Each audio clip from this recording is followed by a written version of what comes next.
belajar tentang future tense dengan menggunakan kata will and going to.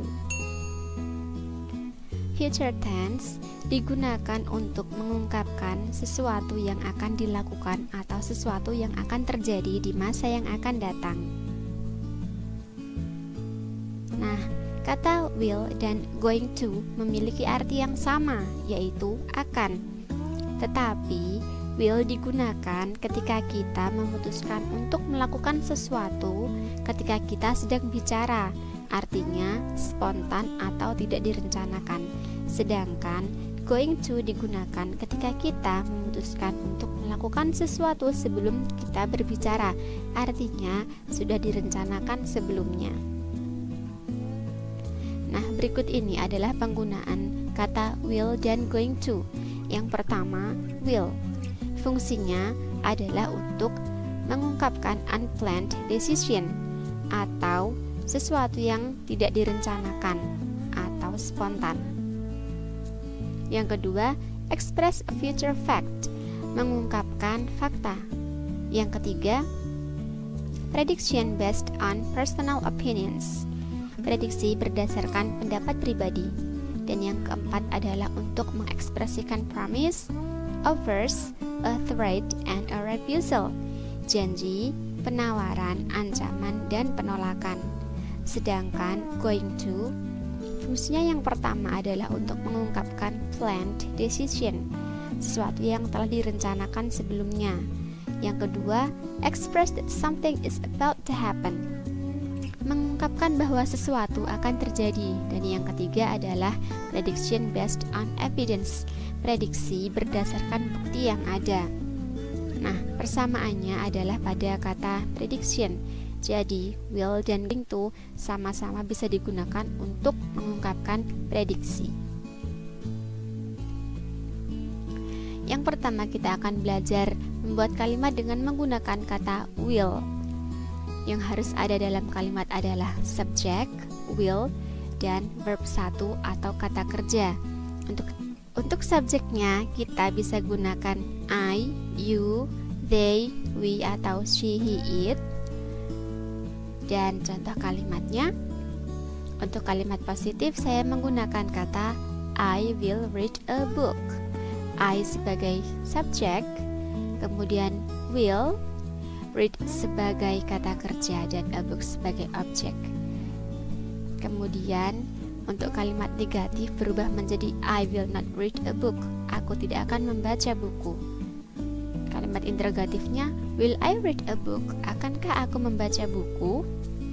Ingat ya, I will not, dan will I. Nah, kata I will bisa kita singkat menjadi I, kemudian koma atas dan double L seperti ini. You will bisa kita singkat menjadi you, koma atas dan double L. Jadi kata will itu bisa disingkat menjadi seperti ini. Sedangkan untuk kata will not pada kalimat negatif bisa kita singkat juga menjadi kata won't. Will not disingkat menjadi won't. Selanjutnya adalah kalimat dengan menggunakan kata going to.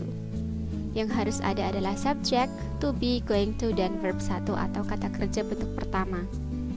Contohnya dalam kalimat positif, he is going to play a game. Kalimat negatifnya menjadi he is not going to play a game, dan kalimat interrogatifnya menjadi is he going to play a game. Di sini saya menggunakan subjek he, kemudian to be-nya adalah is, going to, dan kata kerjanya saya menggunakan kata play. Dia akan bermain game. Dia tidak akan bermain game. Apakah dia akan bermain game? Nah, jadi yang perlu diingat adalah he is going to, he is not going to, dan is he going to play a game? Ingat ya, setiap subjek memiliki to be tersendiri. Contohnya subjek I, to be-nya adalah am, kemudian you, they, we, to be-nya adalah are, dan she, it, to be-nya adalah is. Untuk penulisannya kita juga bisa singkat. Dari kata I am menjadi I'm, you are menjadi your, dan he is menjadi his. Selanjutnya adalah example dengan menggunakan kata will sesuai dengan fungsinya. Contoh yang pertama, untuk unplanned decision, sesuatu yang spontan atau tidak direncanakan. Contohnya, I'm thirsty, I'll buy some drink. Aku haus, aku akan beli minuman. Nah, I'm thirsty, aku haus, aku akan beli minuman. Berarti ini adalah sesuatu yang tidak direncanakan tetapi spontan. Yang kedua, prediction based on personal opinions. I think it will rain later. Dan menurutku sih nanti akan hujan. Jadi itu adalah pendapat pribadi. Yang ketiga adalah express future fact. Mengungkapkan fakta. Contohnya, the sun will rise tomorrow. Matahari akan bersinar besok. Matahari akan bersinar besok adalah sebuah fakta. Yang keempat adalah promise, offers, a threat, and a refusal. Janji, penawaran, ancaman, dan penolakan. Di sini saya menggunakan contoh penawaran atau offers.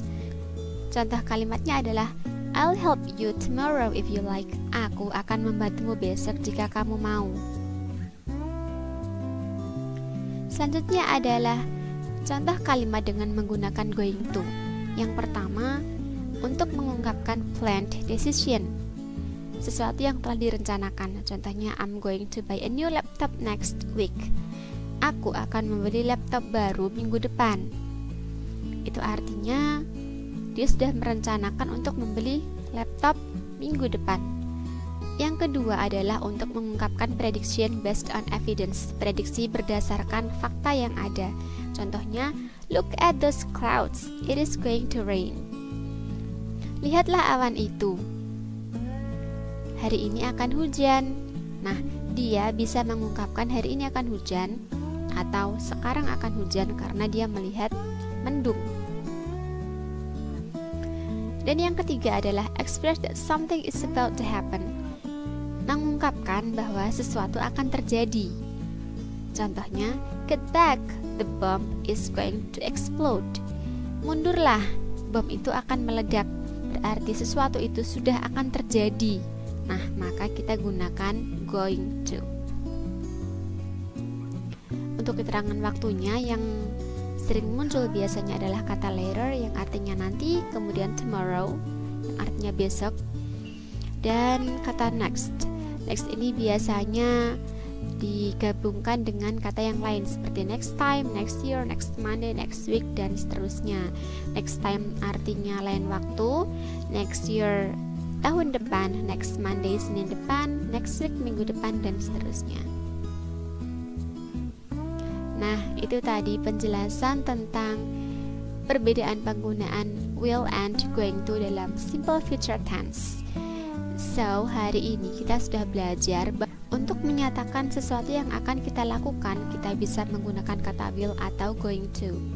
Will berarti akan yang tidak terencana, sedangkan going to artinya akan melakukan sesuatu yang sudah direncanakan sebelumnya. Sedangkan untuk menyatakan prediksi bisa kita gunakan keduanya, boleh menggunakan will ataupun going to. Itu tadi penjelasan tentang simple future tense dengan menggunakan kata will dan going to yang artinya akan. Tetapi ingat penggunaannya bisa berbeda ya. Nah, bagaimana? Apakah kalian sudah paham dengan penjelasan tadi? Semoga kalian sudah mengerti ya. Sampai jumpa di video berikutnya.